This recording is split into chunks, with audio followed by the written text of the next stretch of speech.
New York times ने लिखा है कि भी जदों ये सामने आया कि शी जिनपिंग नहीं आ रहा तो इस चों ये सामने आ गया कि वो भारत नूं टिच समझदा। उन्होंने कहा भी जे जिनपिंग भारत आंदे तो मुलाकात उन्होंने बाइडन नाल भी हो जाती, पर चीन का यह फैसला इशारा करता है कि जिनपिंग अपनिया शर्तों के उत्ते उन्हें भी ये जी चपेड़ है जिनपिंग ने कली मोदी के मूँह तो नहीं मारी, ये बाइडन का भी मारी है। ਜਿਹੜਾ ਮੋਦੀ ਆਪਣੇ ਆਪ ਨੂੰ ਗਲੋਬਲ ਲੀਡਰ ਦੇ ਤੌਰ ਤੇ ਪ੍ਰੋਜੈਕਟ ਕਰ ਰਿਹਾ ਸੀ, ਉਹਦੀਆਂ ਕੋਸ਼ਿਸ਼ਾਂ ਨੂੰ ਵੀ ਵੱਡਾ ਧੱਕਾ ਲੱਗਾ ਕਿਉਂਕਿ ਉਹ ਖੁਦ ਦੀ ਸਾਖ ਬਣਾ ਰਿਹਾ ਸੀ ਵਰਲਡ ਲੀਡਰ ਦੇ ਤੌਰ ਤੇ। ਔਰ ਇਸ ਚੋਂ ਇਹ ਨਜ਼ਰ ਆਉਂਦਾ ਕਿ ਜਿਨਪਿੰਗ ਨੇ ਭਾਰਤ ਨਾ ਆਉਣ ਦਾ ਫੈਸਲਾ ਕਰਕੇ ਮੋਦੀ ਦੀ ਅਣਦੇਖੀ ਕੀਤੀ ਹੈ। ਇਹ ਜਿਨਪਿੰਗ ਭਾਰਤ ਆਉਂਦਾ ਤਾਂ ਫਿਰ ਇਹ ਮੰਨਿਆ ਜਾਣਾ ਸੀ ਕਿ ਜਿਹੜਾ ਝਗੜਾ ਬਾਰਡਰ ਨੂੰ ਲੈ ਕੇ ਹੈ ਉਸ ਦੇ ਉੱਤੇ ਚੀਨ ਕੋਈ ਨਾ ਕੋਈ ਰੈਜ਼ੋਲੂਸ਼ਨ ਕਰਨਾ ਚਾਹੁੰਦਾ ਭਾਰਤ ਨਾਲ, ਪਰ ਚੀਨ ਨੇ ਮੌਕੇ 'ਤੇ ਨਕਸ਼ਾ ਵੀ ਜਾਰੀ ਕੀਤਾ ਆਪਣਾ, ਜਿਹਦੇ 'ਚ ਭਾਰਤੀ ਟੈਰੀਟਰੀ ਨੂੰ ਆਪਣਾ ਦਿਖਾਇਆ ਤਾਂ ਉਹ ਆਇਆ ਵੀ ਨਹੀਂ ਹੈ। ਉਹਨੇ ਦੱਸਿਆ ਕਿ ਚੀਨ ਜਿਹੜਾ ਉਹ ਭਾਰਤ ਨੂੰ ਮੈਸੇਜ ਦੇ ਰਿਹਾ ਕਿ ਭਾਈ ਅਸੀਂ ਜਿਹੜਾ ਤੁਹਾਡੀ ਪਰਵਾਹ ਨਹੀਂ ਕਰਦੇ।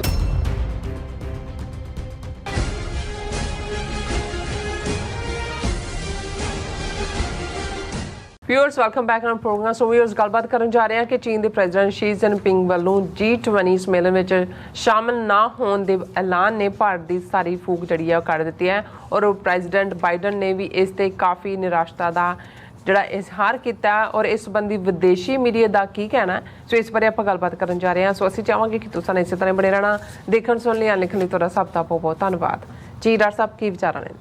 देखो ਅਸੀਂ कई दिनों तो ਜਦੋਂ G20 'ਚ ਪੁਤਿਨ ਦੀ ਐਬਸੈਂਸ ਦੀ ਗੱਲ ਕੀਤੀ ਔਰ ਉਦੋਂ ਹੀ ਇਹ ਗੈਸ ਸੀ ਕਿ ਸ਼ੀ ਜਿਨਪਿੰਗ ਨੇ ਨਹੀਂ ਆਉਣਾ, ਬਟ ਅਗੇਨ ਇੰਡੀਅਨਸ ਹੋਪ ਕਰ ਰਹੇ ਸੀ, ਹੋਪਿੰਗ ਅਗੇਂਸਟ ਹੋਪ। ਬਿਲਕੁਲ folly of human nature. So Indian ਸਮਝਦੇ ਸੀ ਕਿ ਵੀ ਹੋਏ, ਔਰ ਉਹ ਜਦੋਂ ਫਾਈਨਲ ਉਹਨਾਂ ਦੀ ਨੋ ਹੋਈ ਔਰ ਬਾਈਡਨ ਨੇ ਆਪਣੀ ਡਿਸਅਪਾਇੰਟਮੈਂਟ ਵੀ ਦਿੱਤੀ ਔਰ ਉਹਨੇ ਕਿਹਾ ਜੀ hoping to meet him soon next time.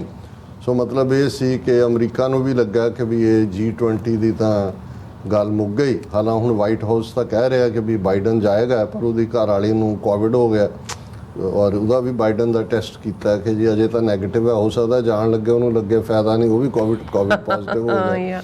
ਲੇਕਿਨ ਇਸ ਸਾਰੇ ਦੇ ਚਲਦਿਆਂ ਭਾਰਤ ਦੇ ਵਿੱਚ ਅਸੀਂ ਆਲਰੇਡੀ ਜ਼ਿਕਰ ਕੀਤਾ ਵੀ ਉਹਨਾਂ ਨੂੰ ਲੱਗਾ ਵੀ ਇਹ ਤਾਂ ਸਾਰਾ ਕਲੈਪਸ ਹੋ ਗਿਆ ਔਰ ਉਹਨਾਂ ਨੇ ਆਲਰੇਡੀ ਇਹਨੂੰ ਭਾਰਤ ਕਹੋ ਇੰਡੀਆ ਨਾ ਕਹੋ ਔਰ ਵਨ ਇਲੈਕਸ਼ਨ ਵਨ ਫਲਾਣੀਆਂ ਡਿਬੇਟਸ ਉਹ ਸਾਰੀਆਂ ਸ਼ੁਰੂ ਕਰ ਦਿੱਤੀਆਂ। ਅੱਛਾ, ਹੁਣ ਜਿਹੜੀ ਉਹਨਾਂ ਦੀ ਫਰਸਟ੍ਰੇਸ਼ਨ ਹੈ ਉਹ ਨਜ਼ਰ ਆ ਰਹੀ ਹੈ ਸਾਫ਼ ਕਿ ਵੀ ਉਹਦਾ ਤਾਂ ਸਾਰਾ ਫੂਕ ਨਿਕਲ ਗਈ G20 ਦੀ ਔਰ ਦੂਜੇ ਦੇ। ਬਿਲਕੁਲ। ਤੇ ਇਵੇਂ ਹੁੰਦਾ ਵੀ ਜਿਵੇਂ ਉਹ ਕੋਈ ਕਲਾਸ 'ਚ ਫੇਲ ਹੋ ਜਾਏ ਤੇ ਉਸ ਨੂੰ ਕਈ ਵਾਰੀ ਜਿਹੜੇ ਨੇ ਉਹ ਦੂਸਰੇ ਜਿਹੜੇ ਉਹਦੇ ਹਮਦਰਦ ਹੁੰਦੇ ਨੇ ਉਹ ਹਮਦਰਦੀ ਜਤਾਉਂਦੇ ਆ, ਕਹਿੰਦੇ ਨੇ ਕੋਈ ਗੱਲ ਨਹੀਂ ਹੈ, ਤੂੰ ਫੇਲ ਨਹੀਂ ਹੋਇਆ, ਤੂੰ ਪੱਕਾ ਹੋ ਜਾਏਗਾ, ਮਤਲਬ ਤੇਰੀ ਕਲਾਸ ਪੱਕੀ ਹੋ ਗਈ, ਤੂੰ ਅੱਗੋਂ ਕਰੇਗਾ। ਹੁਣ ਉਹਨਾਂ ਨੂੰ ਆਪ ਨੂੰ ਲੱਗਦਾ ਹੈ ਕਿ ਵੀ ਇਹ ਸਾਡੀ ਜਿਹੜੀ ਹੈ ਇਹ ਸਾਰਿਆਂ ਨੇ ਹੀ ਇਹ ਤੇ ਥੂ ਕਰਤਾ ਕੰਮ ਕਿ ਵੀ ਮੁੱਕ ਗਿਆ ਤੇ ਉਹਦੇ 'ਚ ਉਹਨਾਂ ਦੇ ਭਾਰਤ ਦੀ ਸਰਕਾਰ ਕਹਿੰਦੇ absent tensions no reflection on host country with at least 3 heads of state dropping out of next week's G20 summit.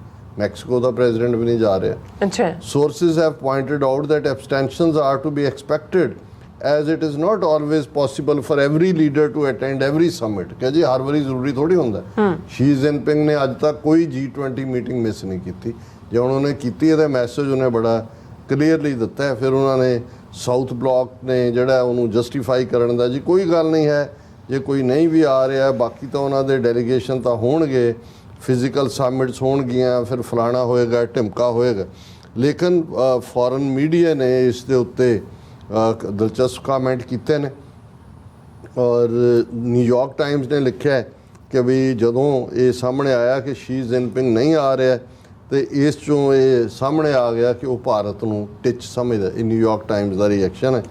ਉਹਨਾਂ ਨੇ ਕਿਹਾ ਕਿ 2012 'ਚ ਜਿਨਪਿੰਗ ਨੇ ਜਿਹੜੀ ਹੈ ਉਹ ਪਾਵਰ 'ਚ ਆਇਆ ਸੀ ਔਰ ਹੁਣ ਤੱਕ ਜਿਹੜੇ ਜਿੰਨੇ ਸੰਮੇਲਨ ਹੋਏ ਨੇ, ਹਰ ਸਾਲ 'ਚ ਇੱਕ ਵਾਰੀ ਹੁੰਦਾ ਆਲਮੋਸਟ 10 ਸੰਮੇਲਨ, ਹਰ ਵਾਰ ਉਹ ਇਹਦੇ 'ਚ ਸ਼ਾਮਲ ਹੋਏ ਔਰ ਉਹਨਾਂ ਨੇ ਕਿਹਾ ਕਿ ਵੀ ਇਸ ਵਾਰ ਚੀਨ ਦਾ ਨਾ ਜਾਣਾ ਉਹ ਭਾਰਤ ਨੂੰ ਬੜਾ ਉਹਨਾਂ ਨੇ ਕਲੀਅਰ ਮੈਸੇਜ ਦਿੱਤਾ ਤੇ ਉਹਨਾਂ ਨੇ ਕਿਹਾ ਕਿ ਵੀ ਇਹ ਰਿਪੋਰਟ ਜਿਹੜਾ ਉਹਨਾਂ ਨੇ ਕਿਹਾ ਵੀ ਜੇ ਜਿਨਪਿੰਗ ਭਾਰਤ ਆਉਂਦੇ ਤਾਂ ਮੁਲਾਕਾਤ ਉਹਨਾਂ ਦੀ ਬਾਈਡਨ ਨਾਲ ਵੀ ਹੋ ਜਾਂਦੀ, ਪਰ ਚੀਨ ਦਾ ਇਹ ਫੈਸਲਾ ਇਸ਼ਾਰਾ ਕਰਦਾ ਹੈ ਕਿ ਜ਼ਿਨਪਿੰਗ ਆਪਣੀਆਂ ਸ਼ਰਤਾਂ ਦੇ ਉੱਤੇ ਉਹਨੇ ਵੀ ਇਹ ਜਿਹੜੀ ਚਪੇੜ ਹੈ ਜ਼ਿਨਪਿੰਗ ਨੇ ਕੱਲੀ ਮੋਦੀ ਦੇ ਮੂੰਹ ਤੇ ਨਹੀਂ ਮਾਰੀ, ਇਹਦੇ ਬਾਈਡਨ ਦਾ ਵੀ ਮਾਰੀ ਹੈ। ਅਮਰੀਕਾ ਨੂੰ ਵੀ ਉਹਨੇ ਮੈਸੇਜ ਦਿੱਤਾ ਹੈ ਕਿ ਵੀ ਅਸੀਂ ਤੁਹਾਨੂੰ ਜਿਹੜਾ ਉਹ ਇਸ ਦਾ ਕਿ ਵੀ ਤੁਸੀਂ ਜੋ ਸਾਡੀ ਦੁਸ਼ਮਣੀ ਕਰ ਰਹੇ ਹੋ ਅਸੀਂ ਵੀ ਤੁਹਾਨੂੰ ਇਸ ਦਾ ਜਿਹੜਾ ਉਹ ਸਵਾਦ ਦੇ ਰਹੇ ਹਾਂ ਜੀ। ਔਰ ਉਹਨਾਂ ਨੇ ਕਿਹਾ ਵੀ ਬੇਸ਼ੱਕ ਚੀਨ ਆਰਥਿਕ ਉਹਨਾਂ ਦੀ ਇਕਨੋਮੀ 'ਚ ਵੀ ਚੈਲੰਜਸ ਨੇ, ਲੇਕਿਨ ਜਿਹੜਾ ਭਾਰਤ 'ਚ ਉਹਦਾ ਨਾਂ ਆਉਣਾ ਉਹ ਦੱਸਦਾ ਹੈ ਕਿ ਵੀ ਚੀਨ ਵੀ ਆਪਣੀ ਅਣਖ ਰੱਖਦਾ ਹੈ, ਗੈਰਤ ਰੱਖਦਾ ਹੈ। ਔਰ ਇਹ ਇਸ ਉਹਦੇ ਨਾਂ ਆਉਣ ਦੀ ਵਜ੍ਹਾ ਕਰਕੇ ਉਹਨਾਂ ਨੇ ਕਿਹਾ ਵੀ G20 ਦੇ ਪੱਲੇ ਕੀ ਰਹਿੰਦਾ ਹੈ। ਫਿਰ ਨਿਊਯਾਰਕ ਟਾਈਮਜ਼ ਨੇ ਇਹ ਵੀ ਕਿਹਾ ਕਿ ਵੀ ਹੈਡਲਾਈਨ ਇਹ ਦਿੱਤੀ ਹੈ ਕਿ ਇਹ ਜਿਹੜਾ ਸ਼ੀ ਜਿਨਪਿੰਗ ਦਾ ਨਾਂ ਆਉਣਾ, ਜਿਹੜਾ ਮੋਦੀ ਆਪਣੇ ਆਪ ਨੂੰ ਗਲੋਬਲ ਲੀਡਰ ਦੇ ਤੌਰ ਤੇ ਪ੍ਰੋਜੈਕਟ ਕਰ ਰਿਹਾ ਸੀ, ਉਹਦੀਆਂ ਕੋਸ਼ਿਸ਼ਾਂ ਨੂੰ ਵੀ ਵੱਡਾ ਧੱਕਾ ਲੱਗਾ, ਕਿਉਂਕਿ ਉਹ ਖੁਦ ਦੀ ਸਾਖ ਬਣਾ ਰਿਹਾ ਸੀ ਵਰਲਡ ਲੀਡਰ ਦੇ ਤੌਰ ਤੇ। ਔਰ ਇਸ 'ਚੋਂ ਇਹ ਨਜ਼ਰ ਆਉਂਦਾ ਕਿ ਜਿਨਪਿੰਗ ਨੇ ਭਾਰਤ ਨਾ ਆਉਣ ਦਾ ਫੈਸਲਾ ਕਰਕੇ ਮੋਦੀ ਦੀ ਅਣਦੇਖੀ ਕੀਤੀ ਹੈ। ਜੀ। ਔਰ ਇਹ ਉਹਨਾਂ ਨੇ ਕਿਹਾ ਜੀ ਵੈਸੇ ਵੀ ਉਹਨਾਂ ਨੇ ਚੀਨ ਨੇ ਜਿਹੜਾ ਨਵਾਂ ਨਕਸ਼ਾ ਜਾਰੀ ਕੀਤਾ ਹੈ ਔਰ ਇਸ ਸਾਰੇ ਦੇ ਨਾਲ ਵੀ ਉਹਨਾਂ ਨੇ ਭਾਰਤੀ ਟੈਰੀਟਰੀ ਅਕਸਾਈ ਚਿਨ ਔਰ ਅਰੁਣਾਚਲ ਪ੍ਰਦੇਸ਼ ਨੂੰ ਆਪਣਾ ਦੱਸਿਆ। ਉਹ ਵੀ ਦੱਸਦਾ ਹੈ ਵੀ ਚੀਨ ਜਿਹੜਾ ਹੈ ਉਹ ਭਾਰਤ ਨੂੰ ਜਿਹੜਾ ਚੰਗਾ ਮੈਸੇਜ ਦੇ ਰਿਹਾ ਕਿ ਇਹ ਜਿਹੜਾ ਇਹਦੇ ਤੇ ਉਹਨੇ ਫਿਰ ਬ੍ਰਹਮਾ ਚਲਾਨੀ ਉਹੀ ਹੈ ਜਿਹੜਾ ਐਸੋਸੀਏਟਡ ਪ੍ਰੈਸ ਦਾ ਕੋਰਸਪੋਂਡੈਂਟ ਸੀ ਜਦੋਂ ਦਰਬਾਰ ਸਾਹਿਬ ਤੇ ਹਮਲਾ ਹੋਇਆ ਔਰ ਇਹਦੀਆਂ ਪੋਜ਼ਿਟਿਵ ਰਿਪੋਰਟਸ ਸੀ। ਤੇ ਉਹਨਾਂ ਨੇ ਕਿਹਾ ਕਿ ਵੀ ਜੇ ਜਿਨਪਿੰਗ ਭਾਰਤ ਆਂਦਾ ਤਾਂ ਫਿਰ ਇਹ ਮੰਨਿਆ ਜਾਣਾ ਸੀ ਕਿ ਜਿਹੜਾ ਝਗੜਾ ਬਾਰਡਰ ਨੂੰ ਲੈ ਕੇ ਹੈ ਉਸ ਦੇ ਉੱਤੇ ਚੀਨ ਕੋਈ ਨਾ ਕੋਈ ਰੈਜ਼ੋਲੂਸ਼ਨ ਕਰਨਾ ਚਾਹੁੰਦਾ ਭਾਰਤ ਨਾਲ, ਪਰ ਚੀਨ ਨੇ ਮੌਕੇ ਤੇ ਨਕਸ਼ਾ ਵੀ ਜਾਰੀ ਕੀਤਾ ਆਪਣਾ, ਜਿਹਦੇ 'ਚ ਭਾਰਤੀ ਟੈਰੀਟਰੀ ਨੂੰ ਆਪਣਾ ਦਿਖਾਇਆ ਤੇ ਉਹ ਆਇਆ ਵੀ ਨਹੀਂ ਹੈ। ਉਹਨੇ ਦੱਸਿਆ ਕਿ ਚੀਨ ਜਿਹੜਾ ਉਹ ਭਾਰਤ ਨੂੰ ਮੈਸੇਜ ਦੇ ਰਿਹਾ ਕਿ ਭਾਈ ਅਸੀਂ ਜਿਹੜਾ ਤੁਹਾਡੀ ਪਰਵਾਹ ਨਹੀਂ ਕਰਦੇ।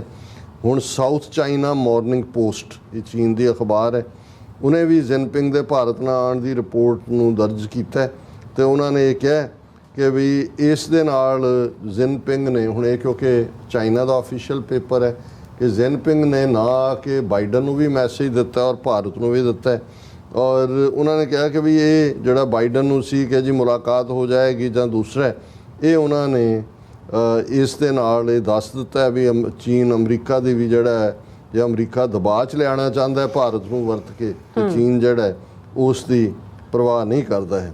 ਔਰ ਇਸੇ ਤਰ੍ਹਾਂ ਨਾਨਜਿੰਗ ਯੂਨੀਵਰਸਿਟੀ ਇੰਟਰਨੈਸ਼ਨਲ ਸਟੱਡੀਜ਼ ਦੇ ਡੀਨ ਜ਼ੂ ਫੈਂਗ ਨੇ ਕਿਹਾ ਕਿ ਵੀ ਇਹ ਜਿਹੜਾ G20 'ਚ ਸ਼ੀ ਜਿਨਪਿੰਗ ਦਾ ਨਾਂ ਜਾਣਾ ਇਕੱਲਾ ਅਮਰੀਕਾ ਚੀਨ ਸੰਬੰਧਾਂ ਬਾਰੇ ਹੀ ਨਹੀਂ ਹੈ, ਇਹ ਭਾਰਤ ਤੇ ਚੀਨ ਦੇ ਰਿਸ਼ਤਿਆਂ ਨੂੰ ਵੀ ਦਰਸਾਉਂਦਾ ਹੈ।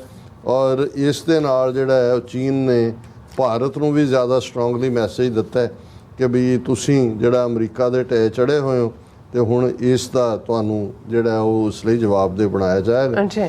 ਔਰ ਨਾਲ ਦੀ ਨਾਲ ਉਹਨਾਂ ਕਿਹਾ ਜੀ ਪੁਤਿਨ ਦਾ ਵੀ ਨਾਂ ਜਾਣਾ, ਹਾਲਾਂਕਿ ਪੁਤਿਨ ਨੇ ਐਲਾਨ ਕੀਤਾ ਕਿ ਅਕਤੂਬਰ ਦੇ ਵਿੱਚ ਵਨ ਬੈਲਟ ਵਨ ਰੋਡ ਦੀ ਜਿਹੜੀ ਮੀਟਿੰਗ ਬੀਜਿੰਗ 'ਚ ਹੋ ਰਹੀ ਹੈ ਉਹਦੇ 'ਚ ਪੁਤਿਨ ਜਾ ਰਿਹਾ।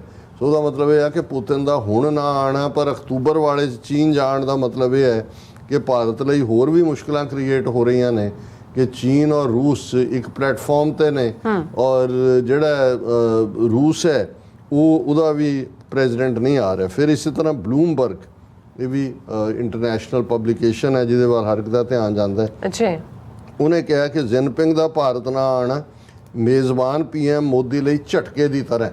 ਦੇਖੋ ਇਹ ਉਹ ਸਾਰੀਆਂ ਗੱਲਾਂ ਨੇ ਜਿਹੜੀਆਂ ਅਸੀਂ ਪਿਛਲੇ ਹਫ਼ਤੇ ਤੋਂ ਕਰ ਰਹੇ ਹਾਂ, ਇਹ ਇੰਟਰਨੈਸ਼ਨਲ ਮੀਡੀਆ ਦੀਆਂ 24 ਘੰਟੇ ਪਹਿਲਾਂ ਦੀਆਂ ਰਿਪੋਰਟਾਂ ਨੇ। ਸੋ ਇਸ 'ਤੇ ਚਲੋ ਅਸੀਂ ਸਾਡੇ TV 84 ਦੇ ਵਿਊਅਰਸ ਵੀ ਮਾਣ ਕਰਦੇ ਨੇ TV 84 ਨੂੰ ਇੱਕ ਓਬਜੈਕਟਿਵ ਮੀਡੀਆ ਦੇ ਤੌਰ ਤੇ। ਹਾਲਾਂਕਿ ਸਾਡੇ ਇੱਕ ਵੀਰ ਸੱਜਣ ਲਿਖ ਰਹੇ ਨੇ ਜੀ ਕਿ ਤੁਸੀਂ ਉਵੇਂ ਹੀ ਗੱਲਾਂ ਕਰਦੇ ਜਿਵੇਂ ਗਜ਼ਬਾਏ ਹਿੰਦ ਵਾਲੇ ਕਰਦੇ ਨੇ ਜਾਂ ਦੂਜੇ ਇਹ ਨਹੀਂ ਵੀਰ, ਤੁਸੀਂ ਕਿਉਂਕਿ ਤੁਹਾਡੇ ਤੇ ਹਿੰਦੂ ਤੋਂ ਵੀ ਪਾਹ ਚੜੀ ਹੋਈ ਹੈ, ਤੁਸੀਂ ਸੱਚ ਸੁਣਨ ਦੇ ਆਦੀ ਨਹੀਂ ਹੋ। ਅਸੀਂ ਵੈਲਕਮ ਕਰਾਂਗੇ ਕਿ ਜੋ ਅਸੀਂ ਫੈਕਟਸ ਕੋਟ ਕਰਦੇ ਹਾਂ ਤੁਸੀਂ ਉਹਨੂੰ ਕਾਊਂਟਰ ਕਰਨ ਦੇ ਲਈ ਕੁਛ ਨਾ ਤੁਸੀਂ ਕਹੀ ਜਾਓ ਜੀ ਤੁਸੀਂ ਖਾਲਿਸਤਾਨੀ ਰੇਸਿਸਟ ਹੋ, ਤੁਸੀਂ ਅਸੀਂ ਕਦੇ ਹਿੰਦੂਆਂ ਦੇ ਖਿਲਾਫ ਲਫ਼ਜ਼ ਜਾਂ ਤੁਸੀਂ ਤਾਂ ਪਰੋਸਦੇ ਹੀ ਨਫ਼ਰਤ ਹੋ, ਸਕੂਲੀ ਬੱਚਿਆਂ ਦੇ ਲੈਵਲ ਤੋਂ ਸ਼ੁਰੂ ਕਰਕੇ ਤੁਸੀਂ ਕਰਦੇ ਹੋ।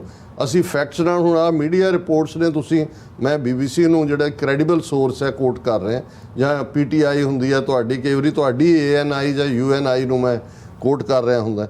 ਹੁਣ ਇਹ ਬਲੂਮਬਰਗ ਦੀ ਰਿਪੋਰਟ ਹੈ ਕਿ ਵੀ ਜਿਨਪਿੰਗ ਦਾ ਭਾਰਤ ਨਾਲ ਆਉਣਾ ਪ੍ਰਾਈਮ ਮਿਨਿਸਟਰ ਮੋਦੀ ਲਈ ਇੱਕ ਝਟਕੇ ਦੀ ਤਰ੍ਹਾਂ ਹੈ। ਔਰ ਉਹਨਾਂ ਨੇ ਕਿਹਾ ਜੀ ਕਿ ਹੁਣ ਤਾਂ ਭਾਰਤ ਦੁਨੀਆ ਦੀ ਸਭ ਤੋਂ ਜ਼ਿਆਦਾ ਆਬਾਦੀ ਵਾਲਾ ਦੇਸ਼ ਹੈ ਔਰ ਇਹ ਨਾ ਆਉਣ ਦਾ ਮਤਲਬ ਹੀ ਨਹੀਂ ਇਹ ਕਿ ਵੀ ਉਹ ਨਹੀਂ ਆ ਰਿਹਾ।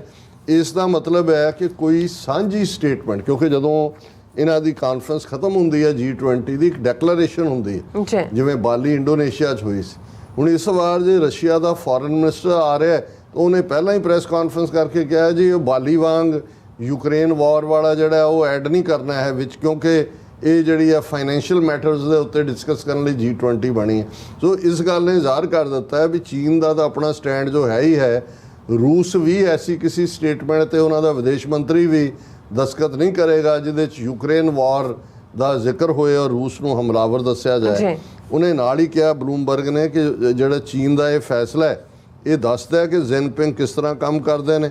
ਉਹਨਾਂ ਨੇ ਕਿਹਾ ਜੀ ਪਿਛਲੇ ਦਸ਼ਕ ਦੇ ਵਿੱਚ ਜਿਨਪਿੰਗ ਹਰ ਸਮਿਟ ਦੇ ਵਿੱਚ ਸ਼ਾਮਲ ਹੁੰਦੇ ਸੀ ਔਰ ਉਹ ਆਪਣੇ ਆਪ ਨੂੰ ਪੀਸ ਐਸਟੈਬਲਿਸ਼ ਕਰਨ ਵਾਲੇ ਨੇਤਾ ਦੇ ਤੌਰ ਤੇ ਪ੍ਰੈਜ਼ੈਂਟ ਕਰਦੇ ਸੀ। ਔਰ ਉਹਨਾਂ ਨੇ ਕਿਹਾ ਵੀ ਇਸ ਦੇ ਨਾਲ ਜਿਹੜਾ ਹੈ ਉਹ ਬ੍ਰਿਕਸ ਦੇ ਤੋਂ ਬਾਅਦ ਇਸ ਲੈਵਲ ਦੇ ਸੰਮੇਲਨ ਜਿਹਦਾ ਨਾਂ ਆਉਣਾ ਉਹ ਉਹਨੇ G20 ਦੀ ਫੂਕ ਕੱਢ ਦਿੱਤੀ ਹੈ। ਫਿਰ ਗਾਰਡੀਅਨ ਉਹਨੇ ਰਿਪੋਰਟ ਕੀਤਾ। ਗਾਰਡੀਅਨ ਦੀ ਰਿਪੋਰਟ ਦੇ ਮੁਤਾਬਕ ਕਿ ਕਰੋਨਾ ਦੇ ਦੌਰ 'ਚ ਜਿਨਪਿੰਗ 2020 ਤੇ 2021 'ਚ ਵਰਚੁਅਲੀ G20 'ਚ ਸ਼ਾਮਲ ਹੋਏ ਸੀ, ਪਰ ਪਹਿਲੀ ਵਾਰ ਹੈ ਕਿ ਉਹ G20 ਦੇ ਕਿਸੇ ਸੰਮੇਲਨ ਦੇ ਵਿੱਚ ਸ਼ਾਮਲ ਨਹੀਂ ਹੋ ਰਹੇ। ਔਰ ਉਹਨਾਂ ਨੇ ਇਹ ਗਾਰਡੀਅਨ ਕਹਿ ਰਿਹਾ ਵੀ ਇਸ ਦਾ ਮਤਲਬ ਹੈ ਕਿ ਚੀਨ ਭਾਰਤ ਦੀ ਅਣਦੇਖੀ ਕਰ ਰਿਹਾ। ਭਾਰਤ ਨੂੰ ਉਹ ਦੱਸ ਰਿਹਾ ਵੀ ਤੁਹਾਡੀ ਔਕਾਤ ਕੋਈ ਨਹੀਂ। ਔਰ ਨਾਲ ਹੀ ਉਹਨਾਂ ਨੇ ਕਿਹਾ ਵੀ ਚੀਨ ਨੇ ਇਸ ਨਾਲ ਇਹ ਵੀ ਮੈਸੇਜ ਦਿੱਤਾ ਹੈ ਕਿ ਜਿਹੜੇ ਉਹਦੀ ਪ੍ਰੋਟੈਕਸ਼ਨ ਥੱਲੇ ਮੁਲਕ ਨੇ, ਜਿਵੇਂ ਜੇ ਬ੍ਰਿਕਸ ਸੀ 5 ਉਹਦੇ ਨਵੇਂ ਮੈਂਬਰ ਜਿਹਨਾਂ 'ਚੋਂ 4 ਮੁਸਲਿਮ ਕੰਟਰੀਜ਼ ਨੇ ਉਹ ਜੁਆਇਨ ਕਰਾਈਆਂ, ਉਹਨਾਂ ਨੂੰ ਐਜ਼ ਏ ਉਹਦੇ 'ਚ ਚੀਨ ਦਾ ਗਿਆ। ਔਰ ਉਹਨੂੰ ਫਿਰ ਉਹਨਾਂ ਨੇ ਵੈਂਟੀ ਸੰਘ ਨੂੰ ਕੋਟ ਕੀਤਾ ਹੈ ਗਾਰਡੀਅਨ ਨੇ ਕਿ ਉਹਨਾਂ ਦੇ ਕਿਹਾ ਜੀ ਬ੍ਰਿਕਸ ਸ਼ਾਮਲ ਹੋਣ ਤੋਂ ਫੌਰਨ ਬਾਅਦ ਉਹਦਾ ਸ਼ੀ ਜਿਨਪਿੰਗ ਦਾ G20 ਸ਼ਾਮਲ ਨਾ ਹੋਣਾ ਇਹ ਉਹਦੇ ਉਸ ਰੁਖ ਨੂੰ ਦੱਸਦਾ ਹੈ ਕਿ ਈਸਟ ਇਜ਼ ਰਾਈਜ਼ਿੰਗ ਔਰ ਵੈਸਟ ਇਜ਼ ਫਾਲਿੰਗ। ਇਹ ਵੀ ਸੰਭਵ ਹੈ ਕਿ ਨਾ ਉਹ ਜਾਪਾਨ ਵਾਲੇ ਨੂੰ ਮਿਲਣਾ ਚਾਹੁੰਦਾ ਹੈ ਸ਼ੀ ਜਿਨਪਿੰਗ ਉੱਥੇ, ਨਾ ਉਹ ਬਾਈਡਨ ਨੂੰ ਮਿਲਣਾ ਚਾਹੁੰਦਾ, ਪਰ ਉਹਨੇ ਕਿਹਾ ਕਿ ਵੀ ਇਹ ਮੈਸੇਜ ਵੀ ਚੀਨ ਨੇ ਦਿੱਤਾ ਹੈ ਕਿ east is rising and west is falling. So ਇਹ ਗਾਰਡੀਅਨ ਦੀ ਇਸ ਦੇ ਉੱਤੇ ਟੇਕ ਹੈ। ਇਸੇ ਤਰ੍ਹਾਂ ਫਾਈਨੈਂਸ਼ੀਅਲ ਟਾਈਮਸ ਉਹਨਾਂ ਨੇ ਕਿਹਾ ਕਿ G20 ਸੰਮੇਲਨ ਦੀਆਂ ਤਿਆਰੀਆਂ 'ਚ ਇੱਕ ਜਿਹੜਾ ਵੈਸਟ ਮੁਲਕਾਂ ਦੇ ਇੱਕ ਵੱਡੇ ਆਫੀਸ਼ੀਅਲ ਨਾਲ ਗੱਲ ਹੋਈ। ਉਸ ਨੇ ਇੱਕ ਰਿਪੋਰਟ ਦੇ ਹਵਾਲੇ ਨਾਲ ਕਿਹਾ ਕਿ ਵੀ ਇਹ ਪੂਰਾ ਸਾਲ ਹੋ ਗਿਆ ਭਾਰਤ ਨੂੰ ਖਪਦਿਆਂ, ਪਰ ਸ਼ੀ ਜਿਨਪਿੰਗ ਦਾ ਨਾਂ ਆਉਣਾ ਇਸ 'ਚ ਭਾਰਤ ਦੇ ਮੂੰਹ 'ਤੇ ਚਪੇੜ ਹੈ। ਭਾਰਤ ਨੂੰ ਝਟਕਾ ਤਾਂ ਲੱਗਿਆ ਹੀ ਹੈ, ਪਰ ਇਸ ਨਾਲ G20 ਦੀ ਜਿਹੜੀ ਸੁਪਰੀਮੇਸੀ ਹੈ ਉਹ ਵੀ ਚੈਲੰਜ ਹੋ ਗਈ। ਹੁਣ ਇਹ ਗੱਲ ਕਿਸੇ ਹੋਰ ਨੇ ਨਹੀਂ ਕਹੀ, ਇਹ ਫਾਈਨੈਂਸ਼ੀਅਲ ਟਾਈਮਜ਼ ਨੇ ਕਿਹਾ ਕਿ ਜਿਹਦੇ ਨਾਲ, ਕਿਉਂਕਿ ਇਹ ਉਦੋਂ ਕੀਤਾ ਗਿਆ ਕਿ ਜਦੋਂ ਤੱਕ ਚੀਨ ਸਾਥ ਨਹੀਂ ਦਿੰਦਾ ਕੋਈ ਸਾਂਝਾ ਬਿਆਨ ਜਾਰੀ ਨਹੀਂ ਹੋ ਸਕਦਾ G20 ਵੱਲੋਂ। ਇਹਦਾ ਮਤਲਬ ਹੈ ਕਿ G20 ਦੀ ਅਹਿਮੀਅਤ ਨੂੰ ਵੀ ਚੀਨ ਨੇ ਨਾਲ ਦੀ ਨਾਲ ਹੀ ਜਿਹੜਾ ਉਹ ਖ਼ਤਮ ਕਰ ਦਿੱਤਾ ਹੈ। ਔਰ ਇਹ ਭਾਰਤ ਦੀ ਪ੍ਰੈਜ਼ੀਡੈਂਸੀ ਹੈ, ਯੂਕਰੇਨ 'ਚ ਜੰਗ ਜਾਰੀ ਹੈ, ਰੂਸ ਚੀਨ ਇੱਕ ਪਾਸੇ ਨੇ, ਬਾਕੀ ਮੁਲਕਾਂ ਦੇ ਵਿਚਾਲੇ ਜਿਹੜਾ ਉਹ ਕਾਫੀ ਗੈਪ ਵੱਧ ਰਿਹਾ। ਔਰ ਵਾਲ ਸਟਰੀਟ ਜਰਨਲ ਜਿਹੜੀ ਅਗੇਨ ਪ੍ਰੋਮੀਨੈਂਟ ਪਬਲੀਕੇਸ਼ਨ, ਬਿਲਕੁਲ ਉਹਨੇ ਹੈਡਲਾਈਨ ਇਹ ਦਿੱਤਾ ਹੈ ਕਿ ਭਾਰਤ ਨੂੰ ਝਟਕਾ ਦੇਣ ਦਾ ਕੋਈ ਮੌਕੇ ਤੋਂ ਦੇਣ ਨੂੰ ਨਹੀਂ ਚੂਕ ਰਿਹਾ ਚੀਨ। ਇਹ ਫਾਈਨੈਂਸ਼ੀਅਲ ਵਾਲ ਸਟਰੀਟ ਜਰਨਲ ਨੇ ਵੀ ਇਹ ਕਿਹਾ ਕਿ ਹੁਣ ਤੱਕ ਸ਼ੀ ਜਿਨਪਿੰਗ ਸ਼ਾਮਲ ਹੁੰਦੇ ਰਹੇ ਨੇ ਕਿ ਵੀ ਪਹਿਲੀ ਵਾਰ ਹੈ ਕਿ ਵੀ ਉਹ ਇਸ ਵਾਰ ਆਪ ਨਹੀਂ ਆ ਰਹੇ। ਉਹਨਾਂ ਨੇ ਆਪਣੇ ਨੰਬਰ 2 ਲੀ ਜ਼ਿਆਂਗ ਨੂੰ ਭੇਜਿਆ। ਔਰ OP ਜਿੰਦਲ ਗਲੋਬਲ ਯੂਨੀਵਰਸਿਟੀ ਦੇ ਰਾਮ ਚੌਲੀਆ ਨੇ ਕਿਹਾ ਕਿ ਵੀ ਚੀਨ ਜਿਹੜਾ ਉਹ ਭਾਰਤ ਨੂੰ ਜ਼ਖਮੀ ਕਰਨ ਦਾ ਕੋਈ ਮੌਕਾ ਨਹੀਂ ਜਾਣ ਦਿੰਦਾ। ਔਰ ਉਹਨਾਂ ਨੇ ਕਿਹਾ ਵੀ ਇਸ ਨਾਲ ਉਹਨੇ ਭਾਰਤ ਨੂੰ ਝਟਕਾ ਦਿੱਤਾ ਹੈ, ਕਿਉਂਕਿ ਗਲਵਾਨ ਦੀਆਂ ਜਿਹੜੀਆਂ ਝੜਪ ਸੀ ਉਸ ਤੋਂ ਬਾਅਦ ਦੋਨਾਂ ਦੇਸ਼ਾਂ ਦੇ ਵਿੱਚ ਦੂਰੀ ਵਧੀ। ਔਰ ਹੁਣ ਤਾਂ ਉਹਨੇ ਚੀਨ ਨੇ ਅਰੁਣਾਚਲ ਪ੍ਰਦੇਸ਼ ਦੇ ਕੁਝ ਹਿੱਸਿਆਂ ਦਾ ਨਾਂ ਵੀ ਬਦਲ ਦਿੱਤਾ ਹੈ, ਨਕਸ਼ੇ 'ਚ ਵੀ ਉਹਨੂੰ ਆਪਣਾ ਦਿਖਾ ਦਿੱਤਾ ਹੈ। ਔਰ ਇਹ ਸਾਰੇ ਦੇ ਥੱਲੇ ਹੁਣ ਇਹ ਪ੍ਰੋਮੀਨੈਂਟ ਜਿਹੜੀਆਂ publication Bloomberg, financial Times, guardian, global news, New York Times, ਇਹ ਉਹੀ ਕਹਿ ਰਹੇ ਨੇ ਜਿਹੜੇ ਅਸੀਂ ਪਿਛਲੇ ਇੱਕ ਹਫ਼ਤੇ ਤੋਂ ਕਹਿ ਰਹੇ। ਬਿਲਕੁਲ ਡਾਕਟਰ ਸਾਹਿਬ ਤੁਹਾਡਾ ਬਹੁਤ ਬਹੁਤ ਧੰਨਵਾਦ। ਸਵਤਨ ਬ੍ਰੇਕ ਵਿਊਅਰਸ ਤੁਸੀਂ ਕਿਤੇ ਨਹੀਂ ਜਾਣਾ, ਮਿਲਦੇ ਆ ਆਫਟਰ ਦਿਸ ਸ਼ਾਰਟ ਬ੍ਰੇਕ।